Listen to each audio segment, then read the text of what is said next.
ধুবুৰী আৰু দৰঙৰ পৰা আজি ৮৫ গৰাকী উমৰা হজযাত্ৰীয়ে মদিনালৈ কৰিছে যাত্ৰা।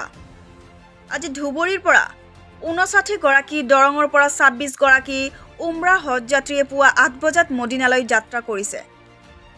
উমৰা হজযাত্ৰী সকলক উপযুক্ত প্ৰশিক্ষণ দি অভিজ্ঞ প্ৰশিক্ষক আমজাদ আলী শ্বেখে আজি হজযাত্ৰীসকলক লৈ গুৱাহাটীৰ পৰা দিল্লীলৈ ফ্লাইট যোগে মদিনালৈ উৰি মাৰিব।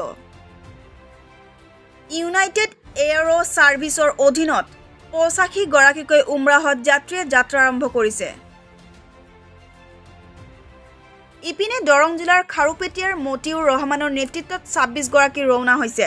আজি পুৱা ধুবুৰী ভোলানাথ কলেজ ৰোডত স্থিত পশ্চিম জামে মছজিদত পুৱা ৭:১৫ বজাত হজযাত্ৰীসকল সমবেত হৈ সমূহীয়া দুৱা প্ৰাৰ্থনাত অংশগ্ৰহণ কৰে। ইয়াৰ পিছত বাছ যোগে গুৱাহাটীলৈ যাত্ৰা কৰে হজযাত্ৰীৰ বৃহৎ দলটোৱে।